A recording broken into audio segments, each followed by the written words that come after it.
Hello friends, कैसे हैं आप सभी। मैं रेनू आपका स्वागत करती हूँ आपके अपने यूट्यूब चैनल स्टडी टूर विद्या पर। जैसा कि आप सभी ने देख लिया होगा, आज हम अपना एक नया टॉपिक शुरू करने जा रहे हैं जिसका नाम है भारतीय जनजातियाँ। बड़ा ही महत्वपूर्ण टॉपिक है। इस टॉपिक से आप देखेंगे कि हर एग्ज़ाम में, चाहे वो छोटा एग्ज़ाम हो चाहे बड़ा एग्ज़ाम हो, इस वाले टॉपिक से हर एग्ज़ाम में 2 से 3 प्रश्न बन जाते हैं। कई बार इस टॉपिक से उससे भी ज़्यादा प्रश्न बन जाते हैं। और मैंने यहाँ पे जितनी भी जनजातियाँ ली हैं वो मोस्ट इम्पॉर्टेंट जनजातियाँ ली हैं। आप पिछले कितने भी सालों के पेपर उठा के देख लीजिए, चाहे वो पीसीएस का पेपर हो, चाहे आईएएस का पेपर हो, चाहे सिंगल एग्ज़ाम हो, जहाँ जहाँ जनजातियों से प्रश्न पूछे जाते हैं इन्हीं जनजातियों से प्रश्न होते हैं। क्योंकि ये वाली जो जनजातियाँ हैं ये हर स्टेट की, मतलब जो मैंने यहाँ पे आपको जो इनके बारे में बताने जा रही हूँ, ये वाली जनजातियाँ जो हैं हर स्टेट की ऐसी जनजातियाँ हैं जो अपने आप में एक महत्व स्थान रखती हैं, अपने आप में काफ़ी महत्वपूर्ण हैं। और इन्हीं वाली जनजातियों से जो है एग्ज़ाम में प्रश्न बनते हैं, इससे बाहर कुछ नहीं जाता है। लेकिन इससे पहले कि मैं आपको राज्य के अनुसार जनजातियों के बारे में चर्चा करूं, उससे पहले थोड़ी सी मैं आपको इसके बारे में जानकारी देना चाहती हूँ कि जो जनजातियाँ हैं वो कब से अस्तित्व में हैं और कैसे इनका उदय हुआ। तो आइए जानते हैं इसके बारे में हम। जो जनजातियाँ हैं वो क्या हैं। जनजातियाँ एक सामाजिक समुदाय है जो किसी राज्य की विशेष के पूर्व अस्तित्व में आया। मतलब कि कह सकते हैं कि जो जनजातियाँ हैं वो तब से हैं जब से पृथ्वी पर मानव की उत्पत्ति हुई है, तभी से है। ये कोई नए नहीं है, ये लोग काफ़ी समय से हैं। और कह सकते हैं कि ये हमसे भी पहले से, मतलब आम मनुष्य से भी पहले से इनका उदय पृथ्वी पर हुआ है। तो लेकिन इनमें भी कई तरह की जनजातियाँ होती हैं। कई जनजातियाँ ऐसी हैं जो आम लोगों की तरह अपना जीवन इस समय में बिता रही हैं, और कुछ जनजातियाँ ऐसी हैं जो अभी भी जंगलों में ही रहती हैं और शिकार ही उनकी आजीविका का जो है साधन है। तो इसके बाद मैं बताना चाहूँगी कि जो भारतीय संविधान में जो इसको रखा गया है वो 342 अनुसूचित जातियों में वर्णित किया गया है। 342 अनुच्छेद में इसको वर्णित किया गया है अनुसूचित जनजातियों को। किसी भी जाति को अनुसूचित जनजाति घोषित करने का जो अधिकार है वो राष्ट्रपति का है, और किसी भी तरह के जो अधिकार हैं, इनके लिए आरक्षण है, ये सब चीज़ देने का जो अधिकार है वो भी राष्ट्रपति का है। इसके बाद है जो सबसे ज़्यादा जनजातियाँ पाई जाती हैं। सबसे ज़्यादा जनजातियाँ मध्य प्रदेश में पाई जाती हैं। सबसे ज़्यादा जनजातियाँ मध्य प्रदेश में मतलब पाई जाती हैं। और सबसे कम जनजातियाँ पंजाब में पाई जाती है। सबसे कम जनजातियाँ पंजाब में पाई जाती है, सिर्फ नाम मात्र के लिए 1 से 2, जिसमें जो भी इम्पोर्टेंट है वो मैं आपको बताऊंगी।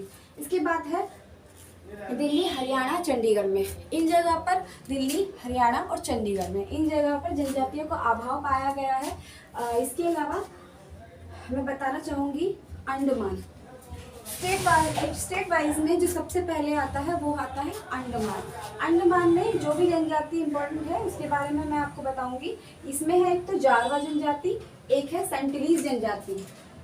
एक तो है जारवा जनजाति और एक है सेंटिलीज जनजाति, एक है ओंगे जनजाति जो इम्पोर्टेंट है। और भी हैं, लेकिन आप देखेंगे कि हर परीक्षा में जहाँ जहाँ अंडमान से जनजातियों के बारे में पूछा गया है, वहाँ पे सिर्फ इन 3 ही जनजातियों के बारे में पूछा गया है। इससे बाहर कुछ नहीं आता, चाहे वो सिंगल एग्ज़ाम हो, चाहे और थोड़ी बड़े लेवल का एग्ज़ाम हो। इसके बाद है लक्षद्वीप। लक्षद्वीप में वारनी जनजाति पाई जाती है। आइए अब हम मैप के अकॉर्डिंग जनजातियों को जानने की कोशिश करते हैं, और हम कोशिश करेंगे कि जितनी भी जनजातियाँ यहाँ पे दी गई वो आपको क्लास में ही याद हो जाए, और अलग से इनके लिए आपको प्रयत्न ना करना पड़े। तो पहली जनजाति के बारे में पहले हम चर्चा करेंगे जम्मू कश्मीर। देखिए, जम्मू कश्मीर में जो जनजातियाँ पाई जाती हैं वो 3 जनजातियाँ इम्पोर्टेंट हैं जिनके बारे में मैं आपको बता रही हूँ। एक तो बकरावल है, एक गुर्जर है, एक चपाना है। और भी जनजातियाँ हैं, लेकिन ये 3 काफ़ी इम्पोर्टेंट हैं। इतना भी अगर आप याद कर लेते हैं तो ये काफ़ी है। तो पहली है बकरावल, गुर्जर और चपाना, 3 जनजातियाँ। इसके बाद है हिमाचल प्रदेश। जैसे जम्मू कश्मीर से लगा हुआ है हिमाचल प्रदेश में भी 3 जनजातियाँ ज़्यादा इम्पोर्टेंट है। एक तो किन्नौर है, एक बकरावल है और एक गद्दी है। बच्चों, जो यहाँ पे बकरावल जनजाति है वो आप देखेंगे कि जम्मू कश्मीर में और हिमाचल में ये दोनों जनजातियाँ सेम हैं। ये वाली जनजातियाँ जो हैं ज़्यादातर बर्फ़ वाले इलाकों में, ठंडे एरिया में पाई जाती हैं। इसके बाद है उत्तराखंड। उत्तराखंड में जो मोस्ट इम्पोर्टेंट जनजाति है, तो राजी जनजाति है, एक भोटिया जनजाति है, एक खस है, एक बुक्सा है। एक तो राजी जनजाति है, एक भोटिया जनजाति है, एक खस है और एक बुक्सा है। जैसा कि आप सभी जानते हैं, जो उत्तराखंड है वो पहले उत्तर प्रदेश का पार्ट था, बाद में 2009 में इसको डिवाइड कर दिया गया था। उसी समय कुछ जो जनजातियां हैं जो यहाँ कहीं पे रहती थी, वो जनजातियां आपस में बट गई। कुछ जनजातियां सेम वही इसमें भी चली गई और कुछ यहाँ पे रह गई। तो इसी के अकॉर्डिंग जो जनजातियां हैं, कुछ जनजातियां उत्तर प्रदेश और उत्तराखंड की भी आपको सेम देखने को मिलेगी, वो मैं बताऊंगी आपको। पहले हम आइए इसके बारे में जानते हैं। राजी, भोटिया, खस और बुक्सा। अगला है हमारा उत्तर प्रदेश, जो कि पहले उत्तराखंड और मतलब उत्तराखंड जो कि पहले उत्तर प्रदेश का पार्ट था। 2009 में इसको बदल दिया गया और इसमें जितनी भी चीज़ें थी वो कुछ जितनी भी जनजातियाँ थी, कुछ उत्तराखंड में और कुछ उत्तर प्रदेश में डिवाइड हो गई थी। तो उत्तर प्रदेश के बारे में हम जानना चाहेंगे। उत्तर प्रदेश में काफ़ी सारी जनजातियाँ पाई गई हैं, लेकिन मोस्ट इम्पोर्टेंट जो जनजाति हैं वो है तो थारू, गोंड, जौनसारी, खरवार और अंगरिया और सहरिया। थारू, गोंड, जौनसारी, खरवार, अंगरिया और सहरिया। जो जौनसारी जनजाति है ये अपने आप में काफ़ी इम्पोर्टेंट है, और जो थारू जनजाति है, अगर आप इतना भी ना कर पाए, अगर इन पाँच छः जनजातियों को भी याद ना कर पाए, तो कम से कम थारू और जौनसारी को तो आपको ज़रूर याद रखना है। और एक चीज़ मैं बताना चाहूँगी थोड़ा सा इसके बारे में। अगर आप यूपी का किसी भी एग्ज़ाम की तैयारी कर रहे हैं, जो थारू जनजाति है, थारू जनजाति दीपावली के पर्व को शौक के रूप में मनाती है। ये इसी जनजाति के लिए कहा जाता है कि जो थारू जनजाति है वो दीपावली के पर्व को शौक के रूप में मनाती है। दूसरी जनजाति जो है जौनसारी के बारे में आपको बताना चाहूँगी। जो जौनसारी जनजाति है इसमें बहुविवाह प्रथा पाई जाती है। जौनसारी जनजाति में बहुविवाह प्रथा पाई जाती है। अगला हम देखेंगे सिक्किम। सिक्किम के बारे में बताना चाहूँगी। जो इम्पोर्टेंट जनजाति एक तो लेप्चा है और एक भूटिया है। एक तो लेप्चा जनजाति यहाँ पे महत्वपूर्ण है और एक यहाँ पे भूटिया जो जनजाति है वो काफ़ी महत्वपूर्ण है।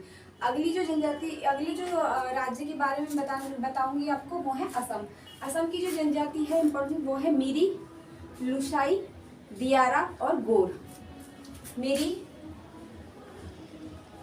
लुसाई, दियारा और गोर। इसके अलावा आपको किसी भी जनजाति को याद करने की जरूरत नहीं है। इसमें मिरी और दियारा, ये दो जनजातियाँ काफ़ी इम्पोर्टेंट है। हर बार पेपर में इन्हीं जनजातियों में से एक ना एक किसी भी तरह से पूछ ली जाती है। अगला है हमारा नागालैंड। नागालैंड में जो जनजाति इम्पोर्टेंट है वो है नागा और कोन्याक। इसको आप याद कर सकते हैं कि नागालैंड में नागा और कोन्याक मतलब नाग की कन्या। ऐसे इसको आप याद कर सकते हैं कि नाग की कन्या। जैसे कि आपने सीरियल वगैरह में देखा होगा कि कन्या, किसकी कन्या? नाग की कन्या। तो नागालैंड में नागा और कोन्याक। इसके बाद है मणिपुर। मणिपुर में जो सबसे ज़्यादा पूछी जाती है वो है कुकी। सबसे ज़्यादा पूछी जाती है वो है कुकी जनजाति मणिपुर में।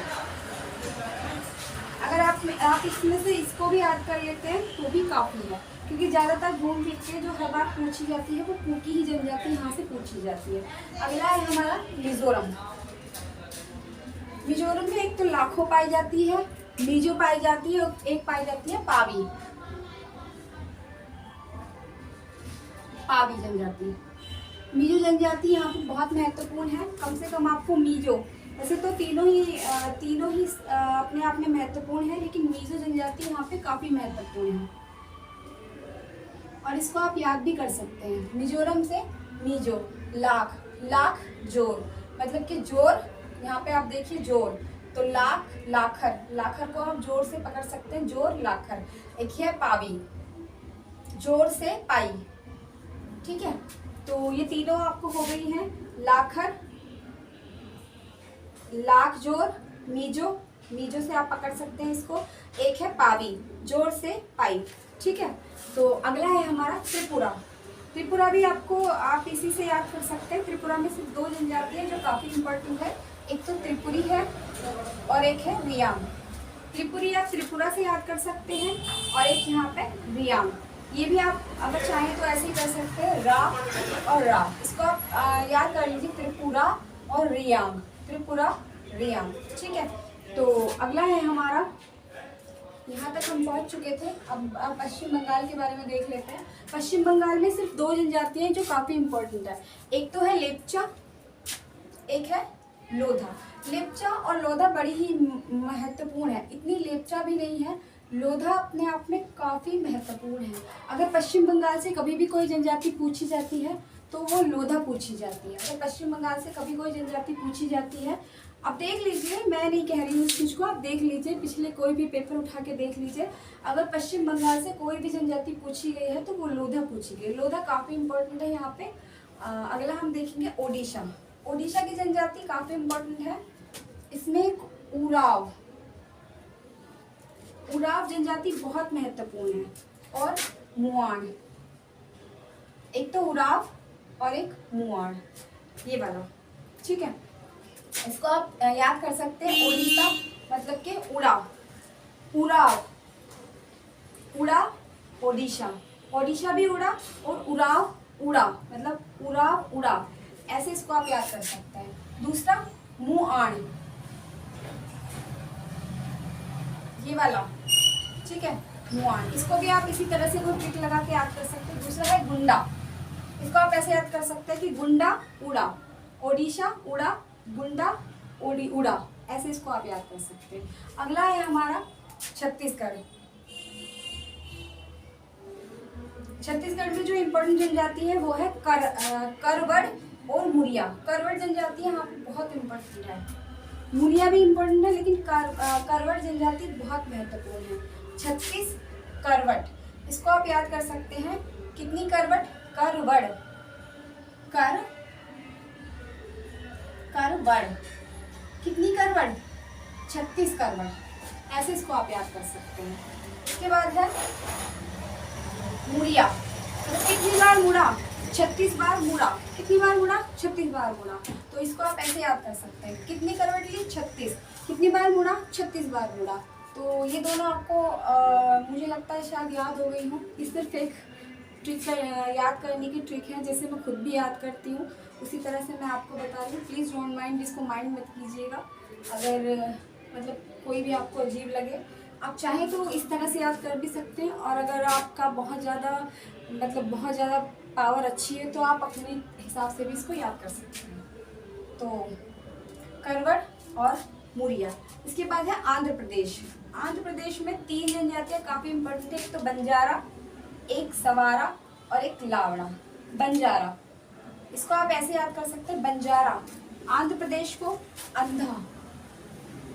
डोंट माइंड, मैं सिर्फ ये याद करने के लिए आपको बता रही हूँ। किसी भी तरह से मेरा ठेस पहुँचाना है, किसी को भी ठेस पहुँचाना मेरा इसमें कोई वो नहीं है, ठीक है। तो देखिए,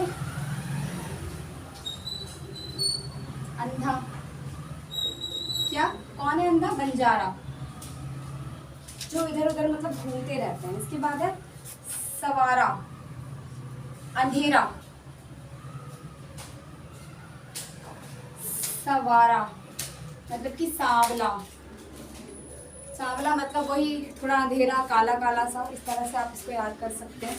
और इसके बाद है लवाड़ा, लवाड़ा। तो ये हो गई यहाँ पे आपकी आंध्र प्रदेश की जनजातियाँ। इसके बाद हम आ जाते हैं यहाँ पे तेलंगाना की जनजातियों पे।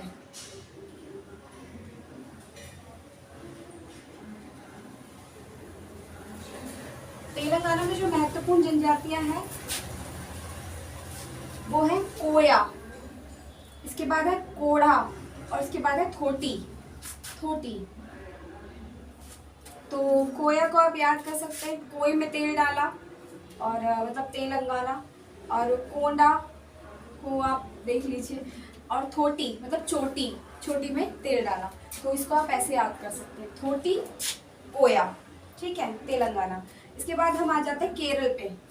केरल पे जो महत्वपूर्ण जनजाति है, बहुत ही महत्वपूर्ण, मोपला। आप जानते होंगे कि केरल में एक मोपला विद्रोह भी हुआ था किसानों को लेके, तो उसी के नाम पर ये यहाँ पे मोपला, मतलब इन्हीं लोगों से हुआ था, वो इन्हीं जनजातियों के बीच में हुआ था मोपला विद्रोह। तो 1921 में हुआ था ये मोपला विद्रोह केरल में। तो मोपला केरल, उराली केरल, डाफर केरल, ये 3 जनजातियां यहाँ से केरल की जो बहुत महत्वपूर्ण है, केरल की जनजातियां। ठीक है, इसके बाद आ जाते हैं हम आपके महाराष्ट्र में। महाराष्ट्र में जो महत्वपूर्ण जनजाति, एक तो कोली है, एक बंजारा है, एक बाली है।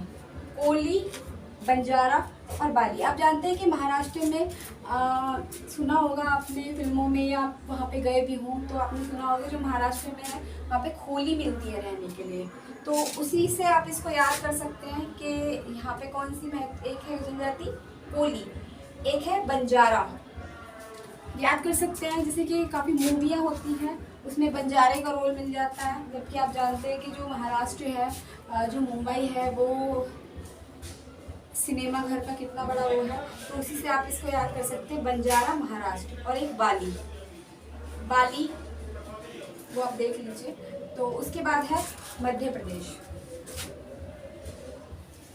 मध्य प्रदेश एक ऐसा स्टेट है जो सबसे ज़्यादा राज्यों के साथ तो यूपी सीमा टच करता है, लेकिन ये वाला जो मध्य प्रदेश है, राजस्थान के बाद मध्य प्रदेश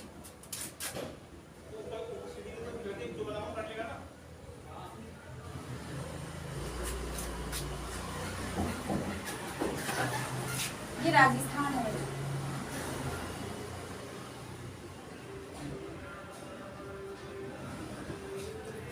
जो मध्य प्रदेश है वो राजस्थान के बाद क्षेत्रफल में सबसे बड़ा राज्य है। ठीक है, बहुत सारे राज्यों की सीमाओं को टच करता है ये। और इसके बाद है मध्य प्रदेश। मध्य प्रदेश में जो सबसे इम्पोर्टेंट जनजाति है वो है भील जनजाति। मध्य प्रदेश में सबसे ज़्यादा महत्वपूर्ण जनजाति है भील जनजाति। उसके बाद है लंबाड़ी जनजाति, उसके बाद है कमार जनजाति, उसके बाद है बेगा जनजाति। बेगा जनजाति, भील जनजाति, लंबाड़ी जनजाति, कमार जनजाति और बेगा जनजाति। बेगा मतलब बैग, बैग कमर के मध्य पे क्या टांगा, बैग टांगा, ऐसे वाला बैग रहता है। भील जनजाति मतलब कि भील को आप याद कर सकते हैं भीख। ठीक है, भीख मांगी और मतलब ऐसे टांग ली, उस तरह से आप इसको याद कर सकते हैं, बैग से रिलेटेड करके। ठीक है, भील जनजाति। इसके बाद आपको इसको लंबाड़ी, मतलब कि ये काफ़ी बड़ा है, राजस्थान के बाद लंबाड़ी ऐसे याद कर सकते हैं। कमार, कमर पर, ये 2 जनजातियां हैं अलग अलग, एक कमार है एक बैग है, लेकिन आप इसको ऐसे याद कर सकते हैं, कमर पर बैग। ठीक है, कमर के मध्य पर बैग टांगा, इस तरह से आप इसको याद कर सकते हैं। अगला है हमारा गुजरात। गुजरात में जो महत्वपूर्ण जनजातियां हैं, यहाँ तक गुजरात है, इससे ऊपर वाला राजस्थान है। गुजरात, गुजरात में खारी, बंजारा, उरला और भील, भील जनजाति। भील जनजाति गुजरात में भी पाई जाती है और भील जनजाति मध्य प्रदेश में भी पाई जाती है। आप इसको ऐसे याद कर सकते हैं कि दोनों की सीमा टच हो रही है, तो भील यहाँ पर भी है और यहाँ पर भी है, मध्य प्रदेश में भी है और गुजरात में भी है। खारी है, बंजारा है, उराला है और भील है। ठीक है, आगे है हमारा राजस्थान। ये थोड़ा सा मिट गया था, आप इसको मतलब पहचान लीजिएगा, ये राजस्थान है। राजस्थान में कोली, गरसिया, भील, कालबेला।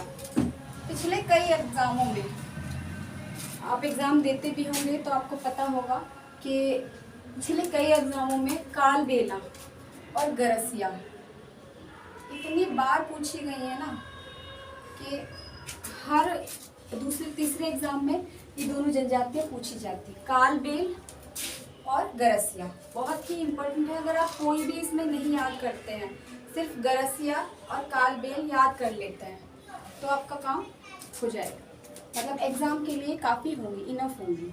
इसके बाद है पंजाब। पंजाब में जो सबसे इम्पोर्टेंट जनजाति है और ज़्यादा नहीं है यहाँ पर, थोड़ी ही जनजाति है, उसमें भी मैंने सबसे इम्पोर्टेंट जनजाति ली है सासी जनजाति। पंजाब में सबसे इम्पोर्टेंट जनजाति है सासी जनजाति, जो यहाँ पे पाई जाती है, सासी जनजाति। ठीक है। उत्तर प्रदेश में मैंने आपको बता दिया है। और तमिलनाडु में टोडा जनजाति, तमिलनाडु की टोडा जनजाति बहुत इम्पोर्टेंट है। तमिलनाडु की टोडा जनजाति बहुत इम्पोर्टेंट है। तो तमिलनाडु में अगर आप टोडा भी, यहाँ पे टोडा चोटी भी पाई जाती है तमिलनाडु में, यहाँ पे केरल और यहाँ पे तमिलनाडु की सीमा के आसपास। तो इसको आपका काम मतलब आपको काफ़ी होगा तमिलनाडु में टोडा चोटी। तो एक बार फिर से हम देख लेते हैं। जम्मू कश्मीर में बकरावल, गुर्जर, चपाना। हिमाचल में किन्नौर, बकरावल, गद्दी। उत्तराखंड में राजी, भोटिया, खस और बुक्सा। इसके बाद है उत्तर प्रदेश, थारू, गोड़, जौनसारी, खरवात, अंगरिया और सहरिया। ठीक है। और सिक्किम में लेप्चा, भूटिया। और यहाँ पे आसाम में लुसाई, दियारा और गोरा। लुसाई, दियारा और गोरा। नागालैंड में नागा, कोन्या।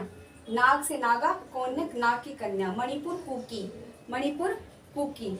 मिजोरम लाखर, मिजो और पावी। त्रिपुरा में त्रिपुरी और रियांग।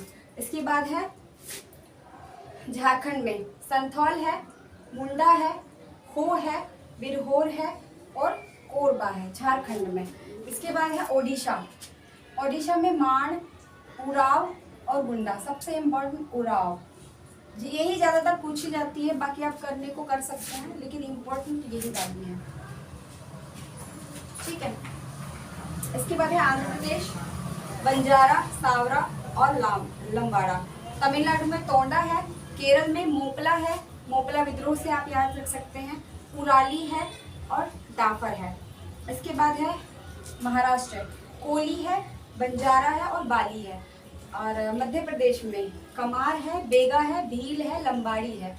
और गुजरात में खारी है, बंजारा है, उराला है और भील है। और राजस्थान में है कोली, गरसिया, भील, कालबेला। पंजाब में सासी है। ठीक है। उम्मीद करती होंगी कि आपको जो मैंने पढ़ाया वो समझ में आया होगा और अच्छा लगा होगा। और इसके बाद मैं आपसे कहना चाहूँगी कि अगर कोई भी मतलब किसी भी चीज़ में दिक्कत हो, आपको ना सही लगी हो, कोई भी परेशानी हो, दिखने में कोई दिक्कत हो, वॉल्यूम की कोई दिक्कत हो, तो प्लीज़ आप कमेंट बॉक्स में बताइएगा। मैं आगे से उस चीज़ को इम्प्रूव करने की कोशिश करूँगी। एक्चुअली मैंने माइक मंगाया था, तो ये माइक थोड़ा डिफेक्टिव निकल गया, तो पता नहीं चल रहा है कि नहीं चल रहा है, लेकिन फिर भी मैंने कोशिश की है कि मैं अपनी तरफ से अच्छा कंटेंट आपको दे सकूं, अच्छी तरह से, जैसे मैं खुद समझती हूँ वैसे आपको समझा सकूं। फिर भी अगर कोई भी परेशानी हो, दिक्कत हो, तो आप मुझे कमेंट बॉक्स में ज़रूर बताइएगा। और ये माइक की अगर वॉइस की कोई भी दिक्कत है, तो वो दिक्कत आपकी 1 से 2 हफ्ते, 1 हफ्ता बस, उसमें आपकी दिक्कत दूर हो जाएगी। तो इतने थोड़ा सा प्लीज़ एडजस्ट कीजिएगा। और कंटेंट आपको कैसा लगा ये ज़रूर बताइएगा। अगला टॉपिक जो मैं लेके आऊँगी वो लेके आऊँगी ग्रुप डी के लिए। या तो मैं आपको बताऊँगी उसके बारे में, चलिए वो मैं बताती हूँ आपको क्लास के बारे में। इसमें महत्वपूर्ण चौथिया आपके मतलब अगला टॉपिक लेके आऊँगी। तो और एक टॉपिक मैं लेके आऊँगी उसी के साथ कि किस राज्य की सीमा किस राज्य को टच करती है। ठीक है बच्चों। तो आजकल ये वाला क्वेश्चन काफ़ी बन रहा है कि पिछली बार भी पैट का एग्ज़ाम जिस बच्चे ने दिया हो वो जानते होंगे कि पूछा गया था कि उत्तर प्रदेश में कितने राज्यों की सीमा टच करती है। तो उसी के ऊपर मैं अगला टॉपिक लेके आऊँगी आपका। तब तक के लिए नमस्कार, धन्यवाद।